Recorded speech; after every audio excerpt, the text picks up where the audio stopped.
Hey there, viewers. The people who work closest to you always see the most. They hear what others miss, and sometimes they remember everything. Today, Diddy's former assistant took the stand, and what they finally shared in court is the kind of truth you can't walk back from. Let's get into it. Chapter 1. The Quiet One Who Remembered Everything. It was too quiet in the room. I've covered all kinds of court hearings, drug traffickers with gold teeth and swollen egos, politicians who thought they were too slick to get caught, celebrities dressed in tailored remorse, blinking like they were allergic to fluorescent light. But today was different. Today had that hush, the kind that slips in under your skin and doesn't leave, like mildew. The room wasn't just quiet, it was scared. I sat in my usual spot, notepad out, pen twitching, halfway through doodling a crooked coffee cup in the margin when the bailiff called the room to order. Everyone straightened like marionettes pulled by invisible strings. The judge walked in, looking grayer than I remembered, face taut and dry like old parchment. She didn't smile, didn't nod, just dropped into her chair and exhaled like she already regretted being here. And then I saw him, Diddy, or whatever was left of him. He used to walk like the ground owed him something. I saw it once, years back, when I covered a shoot downtown, some music video set where he pulled up in a white Rolls, surrounded by handlers with clipboards and walkies like they were guarding the nuclear codes. I remember how the crowd parted for him, not out of respect, out of gravity. Like he dragged the air with him. But now, he looked like a ghost that had been dragged out of storage and slapped into a suit, gaunt face, lips pressed so tight they'd disappeared, hair cropped low and gray at the roots. He didn't look left or right when he entered, just shuffled toward the defense table with a slight limp, like even his bones didn't want to be here. I glanced across the aisle where the prosecution sat. A few stiff suits, a nervous paralegal fidgeting with a pen cap, and then him. He sat hunched, like he was trying to make himself disappear into the wood grain of the bench. His hands were folded too neatly in his lap. Still. Too still. Not the kind of stillness that comes from calm, the kind that comes from holding something in so tight it starts to rot. That name Kai, it had floated around for a while, always whispered, never confirmed, the assistant who vanished in 2021. No official word, no press statement, no goodbye tweet or cryptic Instagram story, just gone. Some said he'd been fired after stealing, others swore he'd been locked up in a psych ward after a breakdown in the middle of a Vegas event. There were darker rumors, of course, a failed suicide attempt. A missing persons report buried by hush money. The truth never came out. But now he was here, sitting upright in a courtroom that didn't quite know what to do with him. He looked ordinary. That was the strangest part. Just a 30-something guy in a wrinkled gray blazer, shirt buttoned too high like he didn't trust the room with his throat. His face was pale, and his eyes. They weren't dead, exactly, but they weren't alive either. Just floating there in his skull like they were watching a different room than the one we were in. And suddenly I remembered. Years ago, 2019 maybe, I was on assignment for a music industry feature, back when I still thought I'd end up writing books and not court transcripts. They let me on the set of a Diddy video. I couldn't tell you the song, something with too much bass and too many dancers. But I remember him. He was standing 10 feet behind Diddy, didn't say a word the whole time, didn't smile, didn't blink as far as I could tell, just held a small black backpack against his chest like a kid on the first day of school. Every time Diddy barked a command, Kai moved. No hesitation, no wasted motion. I don't even remember anyone introducing him. He was just there, like a shadow that learned how to carry things. Now, looking at him again in that courtroom, I wondered if he even remembered who he was before all of that. If he'd ever had a nickname, or a bad haircut in high school, or a dream that didn't involve surviving the next day. I looked around the room. The gallery was full, but no one was fidgeting. No coughs, no murmurs. Just that tight, breathless silence that feels like the whole place is holding itself still on purpose. I could hear the hum of the ceiling lights, the soft groan of the court clerk's chair, and behind all that, the sound of Kai breathing, shallow and shaky, like he was still convincing his lungs to work. The judge finally cleared her throat and nodded to the prosecution. A young woman with a sharp bob and sharper eyes stood, clutching a folder like it might explode if she let go. "Your Honor, the state calls Kai Jackson to the stand." That was the moment. Not the words, not the name, but the way Kai stood up. Like it hurt. Like every part of him was made of glass, and he wasn't sure which step would make him shatter. He didn't look at Diddy. Not once. Not as he stepped forward. Not as he passed the defense table. Not even as he sat down in the witness box and placed his palms flat on his thighs like he'd been told not to move unless instructed. I couldn't stop watching his hands. They were trembling, barely, but enough to see. Fingernails chewed, knuckles red and dry. The hands of someone who used to carry too much without being allowed to drop anything. The clerk asked him to raise his hand. He did. Voice low, cracked like a paper cut. "I do," he said, when asked to swear the oath. It felt like more than that. Like a man finally saying something that hadn't been fed to him. I flicked to a new page in my notepad, wrote the date, the time, the witness name. Then, without thinking, I wrote something in the margin.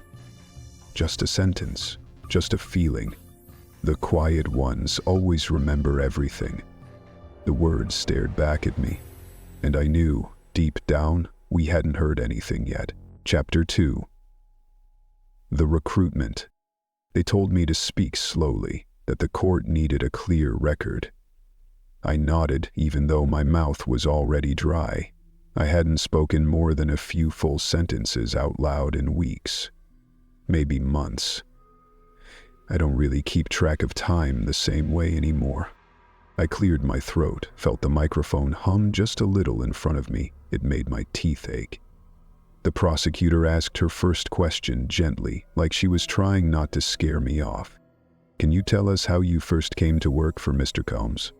I could hear the scratch of pens in the gallery, the soft hiss of someone shifting in a leather chair behind me, but mostly I heard my own breath, bouncing back into my face from the mic. I took a second longer than I needed, partly because I was stalling, mostly because I wanted to remember it right, or at least remember what it felt like. "I didn't apply," I said quietly. "There wasn't a listing, wasn't a job site or an interview. I was working at a lounge in Miami, the kind of place that pretends it's exclusive so they can charge $1,000 for bottle service and make people feel important. I was just a floor runner, not even a server. I wiped tables, ran tabs, walked people to their cars if they tipped right." I could see their faces. The jury, most of them looking at me like they weren't sure what they were supposed to feel. One woman in the front row had her arms crossed so tight I could see her knuckles from across the room. I looked down at the edge of the witness box instead. Anyway, one night this guy comes in. Suede jacket, big chain, sunglasses indoors, the usual. He said he liked how quiet I was. Said he'd seen me deal with a drunk guy who tried to grope a waitress and how I didn't make a scene. Just moved like it was handled already. He asked if I wanted something better. I swallowed, remembering the smell of that night. Tequila, cologne, smoke that clung to your skin no matter how many showers you took. The man's voice had been slick, practiced, like a pitch he'd done 100 times before. He said, "You'll be around money, power. You'll never need to ask twice for anything again." That stuck with me. I was 23. Rent was always late. My phone had a crack across the screen so bad I couldn't see the top left corner. I didn't think about what he meant. I just heard freedom. The courtroom was silent. I could feel Diddy behind me, even though I hadn't turned to look at him. His presence still sat like a shadow on my spine. Cold. Familiar. I was on a plane to LA 2 days later. First-class ticket. No luggage. They said they'd take care of everything. A car met me at the airport. A woman in all black handed me a clipboard and said, "Sign this." It was 30 pages long. NDAs, confidentiality, personal liability waivers. One of the pages said I couldn't discuss non-ordinary lifestyle experiences with anyone, including family or spiritual advisors. I asked what that meant. She smiled and said, "It's just a formality. You'll get used to it." I paused, let my hands rest on my thighs again. They were sweating. The first week felt like a dream. I was taken to this guest house up in the hills. They called it a transitional property, temporary until I proved I could be trusted. But it had everything: stocked fridge, floor-to-ceiling windows, security system with retinal scan. They gave me clothes and my size without asking. Everything fit perfectly. It should have creeped me out more, but I just thought this is what wealth feels like. I stopped and took a sip from the cup they'd placed on the ledge. Water. Room temperature. Tasteless. Then the training started. I call it that now, but it wasn't labeled. There was no orientation, no HR manual, just tasks. At first, I was doing runs. Delivering cases of wine to specific locations, picking up laundry, managing calendars. I never saw him those first 10 days, but I heard about him constantly. Mr. Combs wants it done this way. Mr. Combs doesn't like when you ask twice. Mr. Combs expects loyalty more than skill. The staff said his name like it was both a prayer and a warning. I heard the click of someone's pen behind me. I ignored it. When I finally met him, it was at a studio in the city. He didn't say hello, just looked me up and down and asked, "Is that the new one?" Someone nodded. He didn't speak to me again until 3 days later. By then, I already knew never to use his name unless asked, never to turn my back to him when exiting a room, and to carry a full pack of gum, a spare phone charger, and a sealed bag of eucalyptus wipes at all times. I saw the eyebrows of one of the jurors rise. I continued anyway. They tested us, the staff. They'd stage things to see if you'd lie, or leak, or break under pressure. One night I was told to deliver a hard drive to a location an hour away. When I got there, they acted like I had the wrong item, like I'd failed. When I called the handler, they told me to go back and write an apology note, word for word using a script they emailed me. I did it. I thought it was part of the job. I took a breath, deeper this time. My heart was starting to race. 3 weeks in, I was told I'd be working the nights. No one explained it, just gave me a list of things to prepare. Scented oils, towels, champagne, prescription bottles with the labels scratched off. I was told to lock up phones, to triple-check camera covers. Guests arrived in groups. Dazed, some didn't speak, some looked scared. I wasn't allowed to interact, just keep everything clean and make sure nobody passed out near the pool. I could feel my throat tighten. I looked down again, willing my voice to stay steady. All night, a girl asked me where she was. She had glitter on her face and no shoes. She said she'd been promised a modeling contract. I didn't know what to say. One of the handlers pulled me aside later and said, "You're not here to feel. You're here to disappear." That was the first time I remember wanting to quit. But I hadn't. I didn't even try. I stayed because by then I already owed them everything. They bought me clothes, food, shelter. They held copies of my ID, my birth certificate. My bank account was now connected to a payroll system I didn't understand. My schedule was decided for me. I wasn't a person anymore. I was an extension of a machine. I felt a lump in my throat then. The prosecutor didn't say anything. She just let me sit there with it. I stopped talking to my family. At first it was because I was always on call, but later it was because I couldn't remember what I'd even say. Every day was the same. Wake up, get dressed, wait for instructions, watch people come and go like shadows. Some were famous, some weren't. All of them acted like rules didn't apply once you passed through the gate. My fingers twitched, curling against my thigh. I think I forgot who I was around the 6-month mark. It wasn't a big moment. There wasn't a breakdown. I just remember someone asking me my last name, a delivery driver or something, and I said Kai and paused, because I couldn't remember the rest. I looked up then, let the silence breathe for a second. I laughed it off at the time, said I was just tired, but I went home that night, back to the guest house, and sat in front of the mirror for an hour, just staring, saying my full name over and over, trying to make it sound like it belonged to me again. It didn't. My voice cracked on that last sentence, just a little, enough that I had to stop. The prosecutor nodded softly. "Thank you," she said, almost under her breath, then turned to the judge. "No further questions for now." I sank back in my seat as the bailiff moved forward to help me step down. My legs felt like they were filled with wet cement. My lungs buzzed with something close to panic, but not quite. The kind of heaviness that sits behind your ribs and waits for a quiet moment to take over. I didn't look back as I returned to the bench. Didn't want to see who was watching. Didn't want to know which parts of me they saw as entertainment. I just sat down, hands folded again, and stared forward. There was more to say. So much more. But right then, all I could think about was my name, the one I forgot, and how maybe, just maybe, I'd get it back by the time this was over. Chapter 3.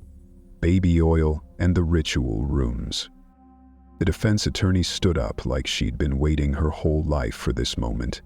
Thin-framed glasses, stiff navy suit, every gesture controlled like it had been rehearsed in a mirror for hours. She didn't smile. She didn't need to. The room already knew she was about to go for the throat. "Kai," she said, voice clipped, "you've testified that you were employed by Mr. Combs for roughly 2.5 years, correct?" I nodded, slow. "And in that time you were allegedly witness to a number of what you've described as troubling events."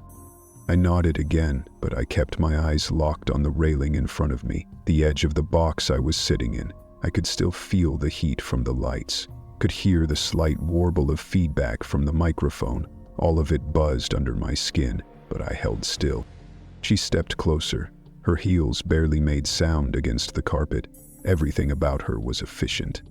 "And yet," she continued, "you never once filed a formal complaint, never contacted the police, never reached out to HR, never even, to our knowledge, spoke to your own family about your experiences.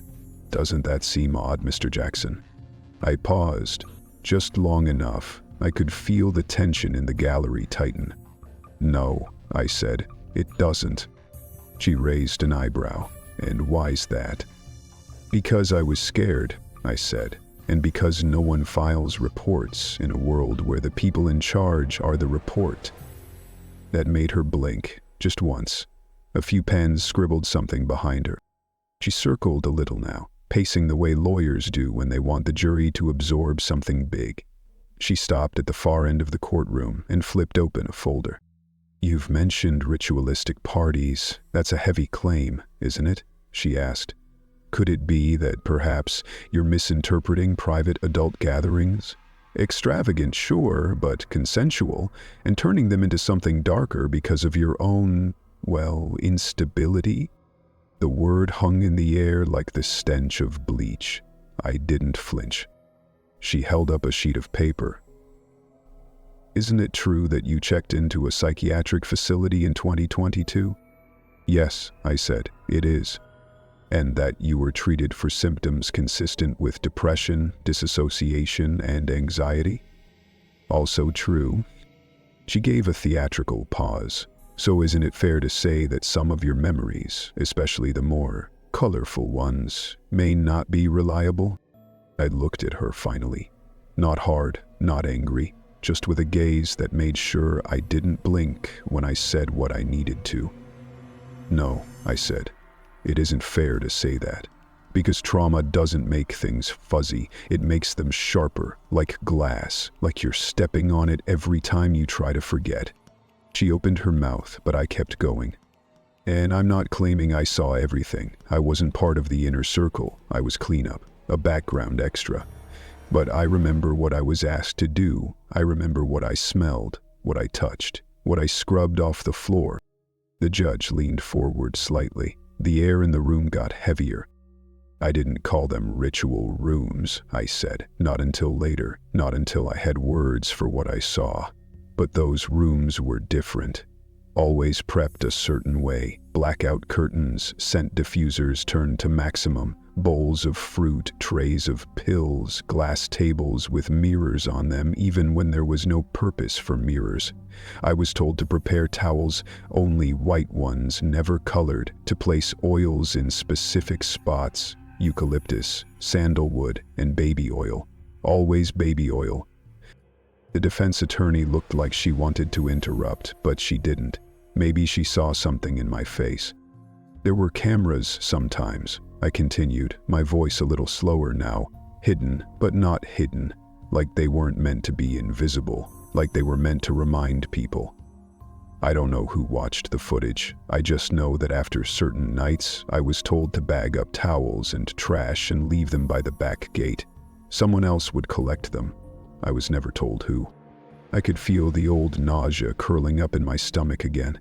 That phantom sensation of bleach and sweat, baby oil and old cologne, clawing its way back into my nose. There was a drawer, I said, upstairs, top floor of the main house, in his suite. I was only sent there once, told to retrieve a standard kit. I didn't ask what that meant. I just followed instructions.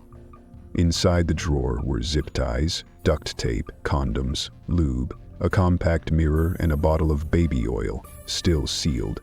The label peeled back like it had been handled too many times. I stopped talking. My throat had closed up a little, like it was trying to block the words from coming out. I looked down at my knees. I wasn't in the rooms, I said, quieter now. Not really. I wasn't a guest. I wasn't invited. But I was made to clean them, to sanitize everything, to run towels to and from the laundry unit in the basement. And I wasn't alone. Other assistants did it too, but we never talked about it. We just did it, like muscle memory. The lawyer took a moment, her voice quieter this time. And the people brought in? You said earlier they were young. Can you clarify what you meant? I nodded, not because I wanted to, because I needed to. Most were in their early 20s, some looked younger. I didn't ask ages, that wasn't my job, but I remember one girl who couldn't have been older than 17. She came in with a man in his 50s, said she was a TikTok dancer. She looked confused, like someone had dropped her into a dream she didn't sign up for. Her hands were shaking when she handed me her phone at the front gate.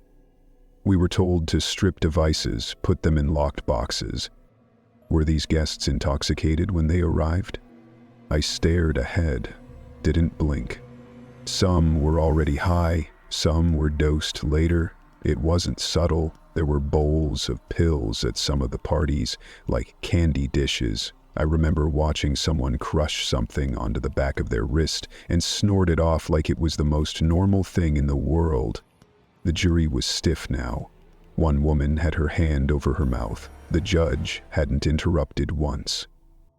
They were told they were being initiated, I said. That this was how you got into the circle. That everyone did it. That this was the price of fame. And I believed it too after a while. That maybe this was just the way things were. That if you wanted to be close to power, you had to look away when things got ugly. The silence that followed wasn't the kind that needed filling. It was the kind that dared anyone to speak. I felt my chest seize. My fingers gripped the edge of the stand. I could feel the edge digging into the skin just below my palm. I never touched a soul, I said finally, voice shaking. I never laid a hand on anyone. But I wiped down the mirrors. I folded the towels. I ran the errands. I brought the food. I threw away the wrappers. I washed the sheets. I did everything around it. And that was enough to destroy me. I didn't cry then, but my throat did that thing where it closes in on itself and your voice tries to fold up inside your chest like paper. My eyes were hot but dry. I'd cried too much already, in other rooms, in other lives. The defense attorney said nothing. For the first time, she looked uncertain, like she hadn't expected this version of me, calm, raw, uncontrollable in a way that didn't look unhinged, just real. She sat down slowly, tapping her pen against the folder, like she needed the rhythm to ground herself. The judge nodded toward the prosecutor, who passed. The courtroom sat suspended in that moment, a held breath with no exhale. I looked straight ahead. I didn't look at Diddy. I didn't need to. I'd spent too many years looking at the back of his head, at his shoes, at his empty glasses on the table, waiting to be refilled. I didn't need to see him now to know he hadn't moved. I could feel it in the air around me, the cold presence, the practiced stillness. The bailiff led me off the stand. And as I walked, knees hollow, chest tight, I thought of all those nights, scrubbing silence out of rooms that never remembered the people inside them. I thought of that drawer, the oils, the mirrors, the people, and I wondered if the rooms ever missed us, or if they were just hungry for the next name to forget. Chapter 4. The Basement Door. They brought me in through a side entrance. I guess they didn't want the cameras catching too much of me. Just an old man with a hunched back and worn boots that squeak a little when I walk. I kept my head low when I entered the courtroom. Didn't look at him. Didn't need to. I'd already seen more than enough of that man in 1,000 little ways. His cologne used to linger in the air after he passed a room. Even if he was only there for 30 seconds, that smell would follow you home. The prosecutor greeted me with a nod. "State your name, please." "Charles Avery," I said. "Used to go by Chuck, back when I was still working." "And your former occupation?" "I was a janitor, worked estate properties, started in 2004, got moved to the main house in Holmby Hills in 2013. "And your relationship to Mr. Combs?" I looked down at my hands resting on the railing. They didn't look like they used to. Years of bleach and mop handles left the skin thick and glossy, like bark. I flexed my fingers slowly. I cleaned his properties, did maintenance, sometimes errands, mostly kept things spotless. "Did you ever speak directly to Mr. Combs?" I nodded, slow. "Once or twice, nothing long. He wasn't one for pleasantries. If he talked to you, it was because something was broken or you were about to be fired." They asked a few more general questions, but I could feel what they were waiting for. They wanted to know about the basement. No one ever came out and said it, not in writing, not in words, but we all knew there was something down there. You could feel it, the kind of feeling that makes your skin itch, even though it's not cold. The kind of feeling that makes your ears ring when you stand too close. The prosecutor cleared her throat. "Mr. Avery, can you tell the court about the basement of the Holmby Hills property?" I took a breath. Not deep, just steady. That place had more rooms than I could count. 20-something, not including closets. But the basement, it wasn't on the original blueprints, that much I know. I'd seen the old schematics once, years back when we had a pipe burst in the kitchen. The house was built in the 90s. Basement wasn't listed. "Were you ever asked to clean it?" I shook my head. "No, never." "And why is that unusual?" "Because I cleaned everything else," I said. "I cleaned guest suites after wild parties. I cleaned up wine from the backs of chairs, lipstick off piano keys, even found jewelry wedged behind cushions in the music room. There wasn't a corner of that house I didn't touch. Except for that door." I could feel the room shifting around me, people leaning forward, trying to catch every word. I didn't like the attention, never had. But I figured if I was going to say something after all these years, I might as well do it right. There was a hallway behind the theater room. You had to press a panel on the wall to open it, one of those push and click types. You wouldn't even know it was there unless someone showed you.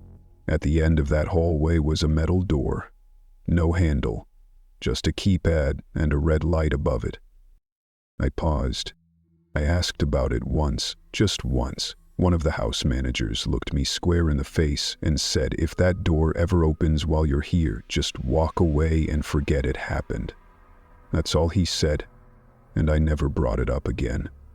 The prosecutor let the silence hang for a beat. "Did you ever see Mr. Jackson, Kai, near the basement?" I nodded. That image was burned into my memory like scorch marks on tile. "Yeah, one night, maybe 2020, early fall. I remember 'cause the Santa Anas were blowing and everything smelled like dust and eucalyptus. I came in late because there was a plumbing issue in one of the side bathrooms. I was going down the back hallway, the one behind the kitchen, and I saw Kai. He was just standing there, right in front of the basement door. His hands were at his sides, kind of clenched, like he didn't know if he should knock or run." "What did you do?" "Nothing," I said. I stood still, watched from the end of the hall, didn't say a word. After about a minute, he turned and walked the other way. Didn't even see me. "And did you ever hear anything coming from the basement?" That was the part I didn't want to talk about, but I had to. "There was one night," I said, my voice lower now, sometime after midnight. I'd been called in because one of the dogs got into something it shouldn't have. I had to clean a mess out near the garden. On my way through the house, I heard something. Music. But not the kind you hear at parties. It was low, rhythmic, repetitive, like a chant. There were other sounds too, harder to describe, groaning, screams, not loud, not sharp, more like someone was trying not to be heard but couldn't help it. My hands clenched a little on the rail.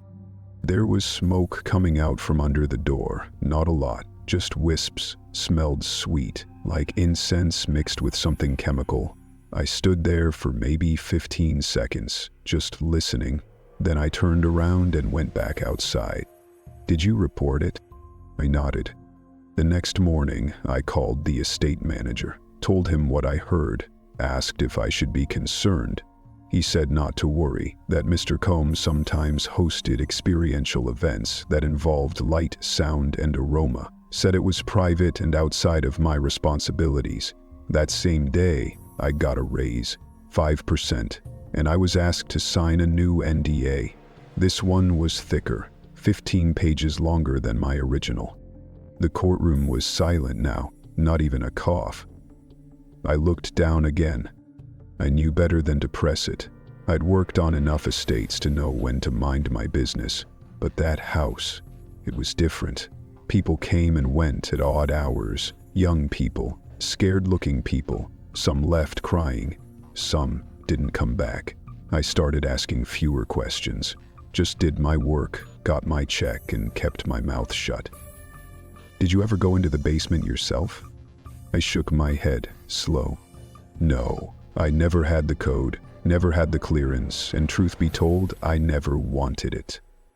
The prosecutor took a breath.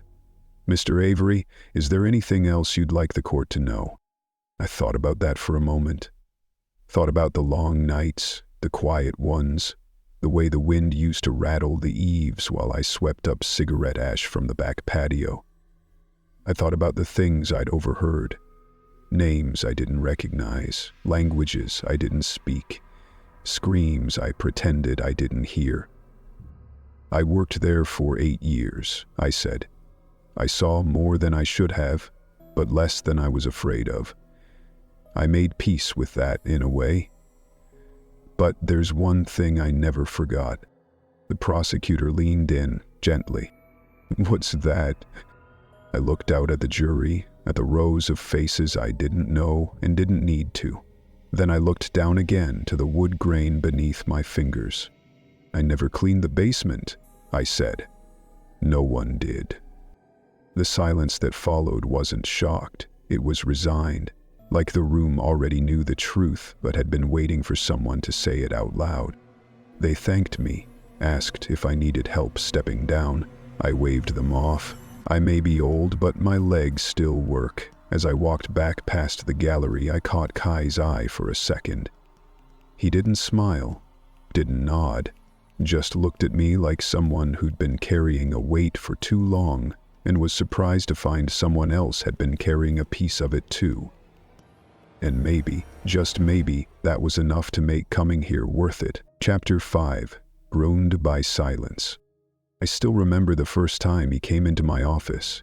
He didn't sit down right away, just hovered near the chair across from my desk, hands curled around the straps of his backpack like he thought it might get stolen, even in a government building surrounded by security guards and bulletproof glass. His eyes kept scanning the corners of the room, the ceiling, the thermostat. He asked me if the room was being recorded. I told him no, that court prep sessions weren't under surveillance unless explicitly requested. He didn't believe me, not at first. When he finally sat down, it was with this kind of mechanical stiffness, like the air around him was made of glass and he didn't want to risk cracking anything. He said his name was Kai, but only after I asked 3 times. He didn't offer a last name, just Kai, and even then it sounded like he was saying someone else's name, like it didn't belong to him anymore. I'm a trauma counselor, court-appointed in this case. My job was to help Kai prepare for what he was about to do. Testifying, not just in front of a judge or lawyers, but in front of him. The man who'd built the machine Kai was still trying to crawl out of. The man whose name he never spoke directly, even in the most private of sessions. He called him the Orbit, or sometimes just he, never Diddy, never Sean. Those were labels for the public, for the press. The man he knew was something else entirely. He didn't say abuse, not at first. That word never crossed his lips during our early conversations. He said trained, processed, recycled, like he'd been through a factory, stripped of labels and rebranded to fit the product. He described how tasks were repeated until they became reflexes, how rules were absorbed by watching others get punished for breaking them. Not loudly. Punishment wasn't violence, not directly. It was erasure, getting cut from the calendar, having your keycard deactivated, getting locked out of the app they used for scheduling, being ignored, fully, by everyone. That was how they taught you to obey, not with pain, with silence. In one session, I asked him what scared him most during his time in that world. He said, not knowing where my body would end up if I disappeared. Then he said it again, slower, not knowing where my body would end up, not me, not myself, just the body, as if there was a growing space between his soul and his skin, and he was never quite sure which one they wanted to keep. He told me about the first time he was allegedly drugged. It was during what they called a gratitude night.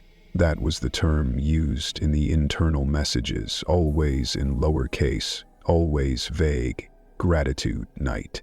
A party without music, no social media, no photographers, just a few guests, always the same security detail, and a set of gratitude tokens laid out in ceramic bowls. Pills, gummies, powder packets sealed in glossy foil. Kai said he was handed a drink and told, "It's top shelf. Celebrate your new loyalty." He drank it. 2 hours later, he woke up in a different room, half-dressed, with no memory of what happened. No one acknowledged it, no one laughed, teased, hinted, just a silence so practiced it became law. I asked him why he stayed after that. He looked at me like I'd just asked why the moon kept circling the earth. Because I didn't know if I was allowed to leave, he said. I didn't know what parts of me I'd have to give back. Guilt is a complicated thing. People assume it comes from wrongdoing, from action. But in Kai, it lived in the in-betweens, the things he did under instructions, the things he allowed without knowing what they meant. He told me, quietly, that sometimes he was asked to bring new people in, not directly, not like he was trafficking anyone, but just subtle nudges. Call this girl, tell this guy he's been invited to something exclusive, help someone get an NDA printed before the car picks them up. He thought he was helping, being useful, proving loyalty. It wasn't until later, sometimes days, sometimes weeks, that he'd learn what had happened to them. A girl found crying in a guest room. A young guy who never returned to collect his paycheck. Whispers, whistling, emergency flights booked at 3 a.m., and once a name struck from the assistant roster in the app, vanished like they'd never existed. That was when Kai started feeling the weight of it, not all at once, just a slow, constant pressure behind his ribs. He told me he had dreams where the house was underwater, not just flooded, but submerged entirely, and he'd be inside mopping floors that leaked blood even underwater. He said the walls whispered names he'd forgotten. That was when I knew we weren't just talking about a witness. We were talking about someone whose body had escaped, but whose mind was still trapped in the walls of that house. One day, in a session, he asked if he was complicit. He didn't say it like a question, more like he was testing the sound of the word. I didn't answer right away. Therapists aren't supposed to judge. But I told him what I believed, that trauma and complicity often overlap, not because the victim is guilty, but because systems are designed to use people against themselves. That survival can look like loyalty, that shame is the most effective leash. Kai listened. He didn't respond, just stared at the floor for the rest of the session. When he left, I wrote a single note in his file. Shame is winning. Still, he kept showing up, kept letting me walk him through his own timeline, thread by thread. We mapped the days he remembered and the days he didn't. We wrote down names, events, objects. Sometimes it was the smallest details that cracked him open. A specific cologne bottle, a song that always played before the guests arrived, a password for the smart home system that changed every Thursday. He remembered everything except the parts that hurt too much. In our final prep session before the trial, I asked him if he wanted to write a personal statement, even if he wasn't planning to read it, just something for himself. He agreed, brought me a spiral notebook 2 days later, pages torn at the edges. He had written something across the top of the first page. Silence was the only language spoken there. The rest of the pages were blank. I didn't push him to fill them. Sometimes the title is all the story you have the strength to tell. In my private journal, I wrote down the same line later that night, right before bed, not just because I believed him, but because I'd heard that sentence before, in other cases, other survivors, other names. Always the same structure, the same pattern, the way power builds a vacuum around itself, the way silence isn't just absence, but a currency, a wall, a weapon. People outside ask why it took Kai so long to come forward, why someone who wasn't physically assaulted, as they like to qualify it, would break down the way he has. What they don't understand is that trauma doesn't need to touch your skin to rewrite your DNA. You don't have to be the one behind the locked door. You just have to be the one holding the key and pretending you don't hear the screams. Kai wasn't weak. He wasn't even naive. He was loyal. And loyalty in places like that is a sickness, a thing you're fed in tiny doses until you mistake it for purpose. I watched him testify, sat in the back row, kept my head down.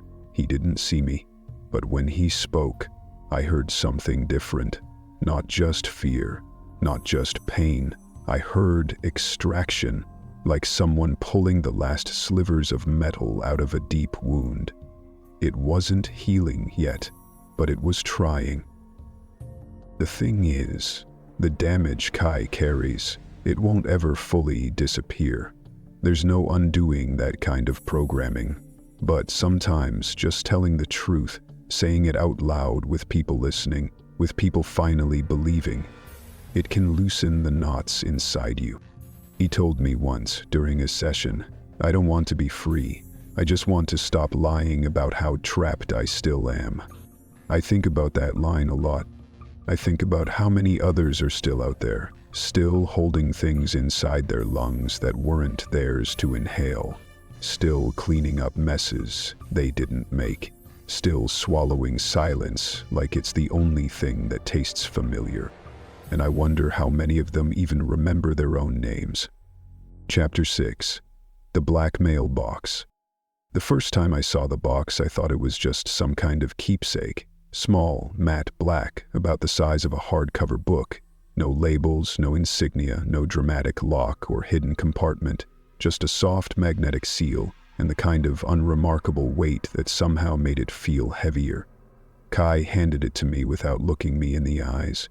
We were in a side room off the courthouse basement, where interviews and pre-evidentiary reviews happen in private. No cameras, no stenographers, just me, him, and the box that had been burning a hole in his apartment closet for God knows how long. I didn't know what to do with it, he said. Didn't know if it was even legal to keep, but I couldn't throw it away. When I opened it, I understood why. It wasn't filled with hard drives or flash storage or Polaroids with red circles drawn around faces. Nothing theatrical, nothing movie-worthy, just a slim tablet, an old USB stick with a cracked casing, 3 folded documents sealed in plastic sleeves, and a spiral-bound planner with torn pages. The kind you'd pick up at an office supply store and never expect to hold anything important. But that's the thing about the truth. It rarely looks like a headline. Most of the time it looks like paper. Or silence. I started with the USB, plugged it into a secure terminal in the evidence lab. Took 20 minutes to load. The drive was so old it practically coughed when it powered on. It held a series of documents and photos, all organized into folders labeled with names I didn't recognize. No metadata, all scrubbed. Just vague titles like WED3_A3 and VSList_cabin. Inside the folders were scanned NDAs, dozens of them. Some were standard, pages of legalese about privacy, non-disclosure, and intellectual property.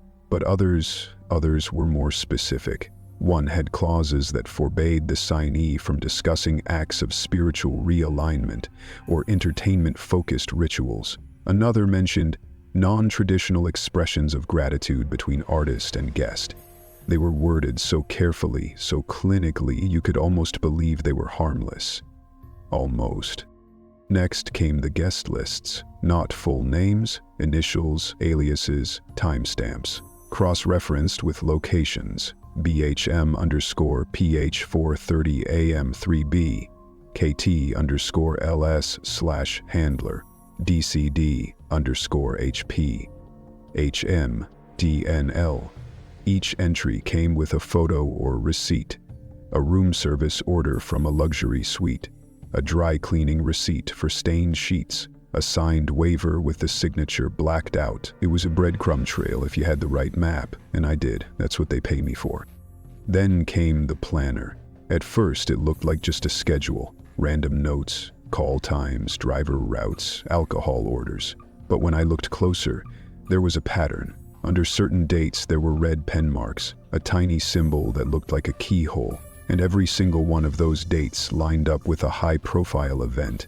Album drops, launch parties, private dinners, no press ever covered. The nights people whispered about, but never spoke of out loud. Some entries had names next to the symbols. Not full names, just things like Rook, Glass Girl, New M.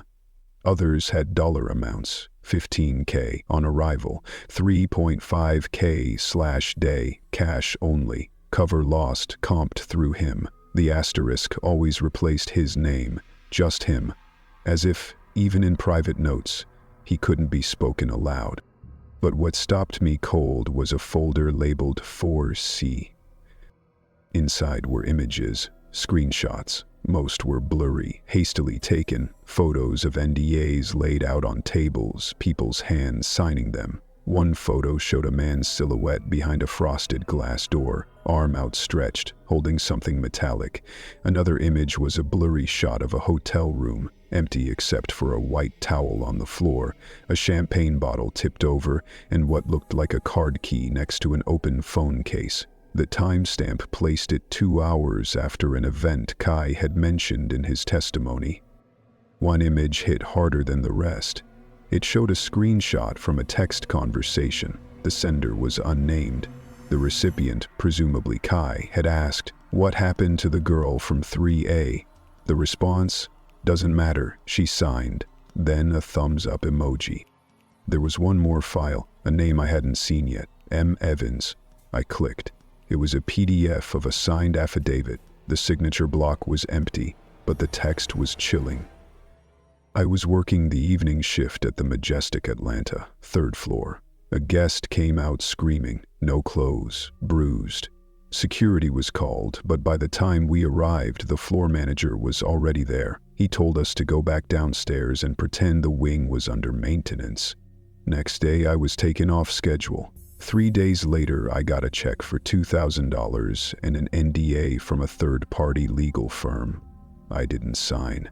The next week, my cousin said 2 men came by asking about me. I haven't worked since. No way to verify if that person existed, but that hotel, the Majestic, had shown up in 3 other open reports. Never made the news, but the pattern was there if you knew how to look. What struck me as I went through the material again and again wasn't the content itself, disturbing as it was. It was how normal it all appeared. No screaming, no blood, no smoking gun, just contracts, schedules, logistics, as if the worst things that happened weren't events, but systems. And Kai, somehow, had been keeping this system in a shoebox for years. I called him back in to ask why. Why keep all of it? Why risk it? He didn't answer right away, just stared down at the table, fingers running slowly along the edge of his chair. Because it didn't feel real unless I had proof. He finally said, I thought maybe one day someone would ask me what happened, and I didn't want to rely on memory. Memory lies to protect you, but paper doesn't. He said that last part like it was something he'd rehearsed. I spent 3 weeks cataloging the box. Every photo, every receipt, every alias. No part of it was direct evidence of a crime, not by itself, but taken together it painted a very specific picture. Not of chaos, but of structure. This wasn't some occasional hedonism or a few out-of-control parties. It was clockwork, designed, delegated. Every assistant had a piece of it. Some knew more than others. Some signed things they didn't read. Others read them and pretended they didn't. Everyone carried a bit of the silence. Some wore it like armor. Kai wore it like a second skin. There were files I still couldn't open. Password-protected archives with strange labels like Dropbox_9 and Rain List, encrypted beyond my clearance. We handed them off to the tech forensics team. They're still working on them, last I heard. But even without those files, the implication was clear. This wasn't just about Kai. It wasn't just about trauma or individual stories. This was about a mechanism, a system designed to erase people, not just their names or their memories, but their very selves. It took them apart, slowly, over years, turned them into parts, into delivery mechanisms, into ghosts who showed up on payroll but didn't show up in photographs. There's something uniquely cruel about a machine that can make you participate in your own erasure. I closed the lid on the box after my final review, pressed the seal until it clicked shut. There was nothing dramatic about it. No cinematic music, no thunderclap of revelation, just a quiet sense of rot, neatly filed and indexed. Later, when I was asked to submit my summary report to the district attorney's office, I ended it with a single line, the only one I hadn't pulled from the files, the only part I added on my own. This isn't just about one assistant. It's about a system designed to erase the souls of anyone who got too close. And then I handed in the box. Chapter 7. Diddy doesn't look up. There was something different in the air that morning. Not tense, exactly. Not like the static charged silence from the first day. It was heavier now, thicker. Like the room itself was tired of holding so much truth. The benches were packed again, but no one fidgeted. No phones buzzed. The guards weren't scanning the room with their usual twitchy paranoia. Even they looked still, almost solemn, like they were standing inside a church during someone's last confession. I was sitting in the same seat I'd claimed on the first day, Same notepad, same half-working pen. The edges of my earlier scribbles had started to smudge, the ink bleeding faintly into the pages like veins. I hadn't realized how tightly I'd been holding onto this case until I looked down at my own handwriting and saw how much pressure I'd used. Everything around me was quiet, but I was vibrating. Internally, constantly, like the walls of this place were humming at a frequency only a few of us could hear. They called Kai back to the stand. He didn't need to be there. The prosecution had rested, but he'd asked, privately, I'd later learn, to read a final statement. Not a legal summary, not a closing argument, just something from himself, from the version of him that had been buried under all those layers of obedience and quiet and shame. The judge had agreed, reluctantly. She didn't say why, but her nod that morning had been slower, more human, like she knew this was the last chance anyone in that room would have to say something real. Kai took the stand with no papers in hand, just a folded sheet pulled from the inside of his blazer. He unfolded it slowly, smoothed it out against the witness box, and looked up once, not at Diddy, not at the attorneys, but somewhere in the middle of the room, like he was talking to someone who wasn't there. He began speaking, no mic feedback this time, no coughs, just his voice low and steady, like a monologue he'd rehearsed in mirrors and dark bedrooms over and over. There's a kind of silence that doesn't come from peace, it comes from being trained not to make a sound. He looked down at the paper, then back up again. I lost my 20s in that silence. I don't mean in the poetic way like people say when they regret something. I mean, I lost them. I don't know what year it was when I stopped calling my mother. I don't remember the last birthday I celebrated. I forget how old I was when I realized I hadn't seen daylight in weeks. There was a rustle somewhere in the back row, someone shifting. No one else moved. Oh, I didn't just lose time, I lost direction. I used to be a person who made playlists. I know that sounds stupid, but I did. I made playlists for everything. Morning runs, late night drives, breakups, birthdays. I haven't done that in years, not because I'm too busy, because I stopped having moments worth soundtracking. He cleared his throat once, gently. I used to want to be him, not just work for him, be him.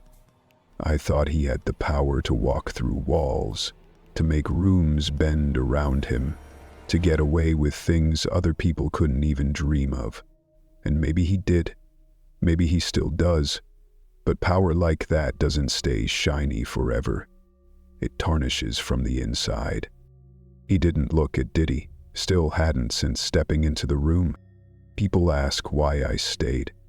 I've heard them whispering that I must like the perks, the money, the status, that I didn't speak up because I was in too deep. And maybe that's true. Maybe I was in too deep, but not because I wanted to be, because I didn't know what else existed outside of it anymore. The judge was listening closely, not blinking. One of the jurors had tears in her eyes, but she wasn't trying to wipe them away, like even that would have felt disrespectful. There were other assistants, Kai continued, his voice softening.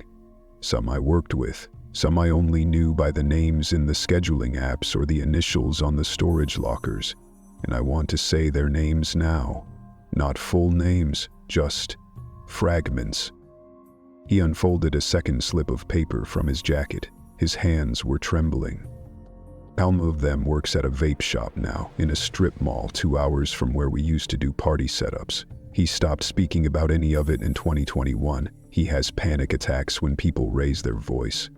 Another one moved to Nevada, changed her name. She works in a motel now, says she can't be in a room with surround sound, thinks someone's watching her. Another is in an institution, involuntary hold. Last I heard, she hadn't spoken in months. He folded the list slowly, tucked it back in. They weren't weak. They weren't crazy. They were broken by something bigger than themselves, something designed to feel like family while slowly eating you alive. The silence was total now. Even the reporters had stopped taking notes. Kai's shoulders slumped, just slightly. The armor he'd worn all week had begun to flake.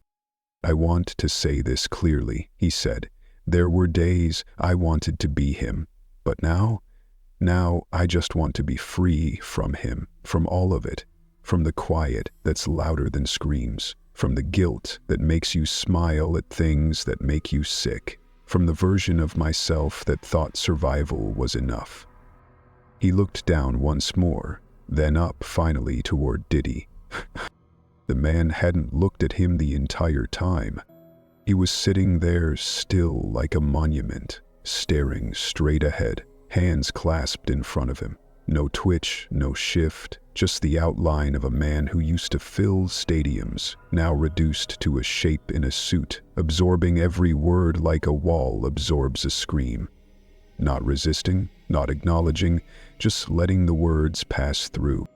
And then, right before Kai finished speaking, Diddy looked up. Not at Kai, at the judge. Just for a second, and then looked away. That was all.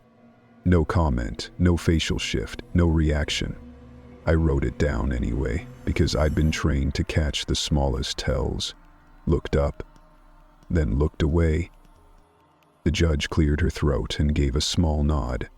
Kai said thank you, barely audible, and stepped down. He didn't return to his original seat. He walked out, straight out. No pause, no glance back. The bailiff didn't stop him. No one did. It felt like everyone in that courtroom knew that whatever else happened next, whatever verdict, whatever appeals, whatever headlines, Kai had already done the hardest thing anyone could do. He left. I sat there long after the room emptied, just watching the space where he'd stood, watching the shape he'd left behind, like smoke. No one clapped, no one cheered. This wasn't that kind of story. And honestly, I was grateful for that. Because some truths don't need noise. They just need to be heard. Chapter 8. The Ones Who Stayed Quiet. The courtroom was empty again. The kind of empty that buzzes. It always does after something big. It's not quiet, not really. There's the soft thump of file boxes being moved, the rustle of papers as they're slid into manila envelopes, the light hum of fluorescent bulbs overhead. But underneath all of it, there's that other kind of silence, the kind that knows too much, the kind that's trying to hold its breath and not let anything leak out. I sat at my desk in the clerk's corner, sorting the last of the exhibits, labeling folders with cold little codes, testimony_KJ_final, exhibit_6B_black box, submission_log_March_25. Paper didn't feel like enough. Not after what we'd heard. Not after what had been spoken into this room like confession, like poison finally exhaled. They say courtrooms are for closure. That's what the outside world believes. You go in, you tell the truth, the judge bangs the gavel, and then you walk out different, cleaner, fixed. But anyone who works inside these walls long enough knows that's a lie. Courtrooms aren't for closure, they're for containment. They're where you take the sharp edges of people's stories and file them into something that fits into a drawer, something that won't bleed through the carpet. I closed Kai's file with both hands. It was thicker than most. Not because he gave us every detail, but because he didn't. Because the spaces between what he said were just as loud. That's what people don't understand. Silence isn't absence. It's strategy. It's survival. And he wasn't alone. That's what's kept me up lately. The whispers that started spreading even before his final statement hit the transcript queue. Whispers from staff, interns, even one reporter I'd known since my first year on this job. 3 more. That's the number I kept hearing. 3 more people requesting court protection. 3 more former employees, not assistants, not exactly, but close enough. One worked events, another was in wellness coordination, whatever that means. The third, no title, just someone who said they carried bags. They all asked for anonymity. One reportedly fled the state 2 weeks ago, said they were being followed, said they found something taped to their front door, blank paper, no message, just folded in half. And then there's Kai. The last note I logged under his name wasn't legal, it was personal, from the staffer who scheduled his security escort out of the building after his testimony. She said 2 men were standing outside his apartment earlier that week.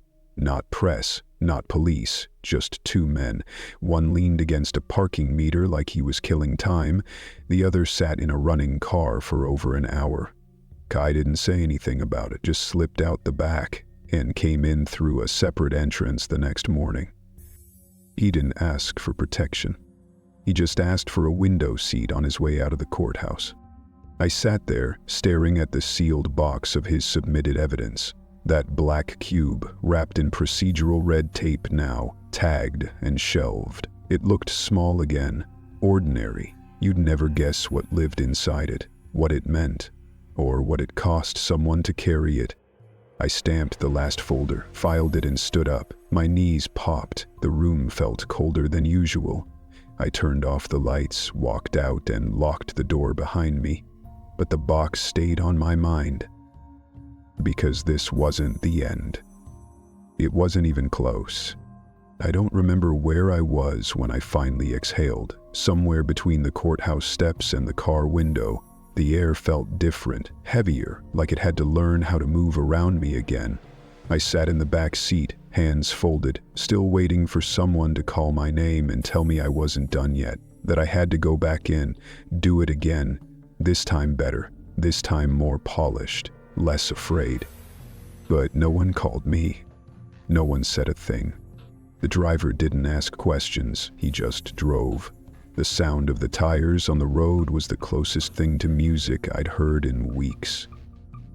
I counted cracks in the pavement. I counted streetlights. I counted the number of times I blinked before realizing I was still gripping the edge of my coat like it might fly away without me. I didn't cry. I didn't feel triumphant. I just felt unzipped, like something had been opened inside me and now I didn't know how to close it again. They asked me why I came forward. It wasn't on the record, just something one of the junior attorneys asked in a hallway, voice low, more curious than accusatory. "What now?" she said. I didn't answer then, but I'll answer now. Because I saw who I was becoming, and I hated that man more than I ever feared him. I was becoming someone who could fold a towel for a guest and pretend not to notice the bruises. Someone who could drive a kid to an address at midnight and say, "Don't forget to sign the NDA." Someone who could accept money and call it loyalty. Someone who could look in the mirror and see nothing looking back. I didn't want to be that man anymore. I still don't know what I am now. I don't know if this version of me is any stronger. I still double-check locks. Still flinch when I hear certain songs in grocery stores. Still wake up in a sweat, heart pounding from dreams I can't name. But I breathe now. Not deeply, not easily, but enough. And I know I'm not the only one. There are others, not just the names I read aloud. Others still hiding, still carrying secrets like broken glass in their pockets. They won't come forward right away, maybe not ever. But they are watching, listening, waiting for a crack in the surface wide enough to crawl through. In this case, it's not a conclusion. It's a tremor. The first warning before the real rupture. The machine is still running, slower maybe, but it hasn't stopped. There are still people feeding it, people guarding it, people terrified of what happens if it falls apart. But maybe now it's a little less invisible. Maybe now the silence is a little less safe. When I close my eyes, I still see the house sometimes. Not the front, not the glossy driveway or the manicured hedges, the back halls, the rooms that didn't exist on paper. The places they told us not to name. I see the basement door, closed, always closed, but now, when I reach for the handle, I don't let go. Maybe one day someone else will open it, not to survive, but to burn it down.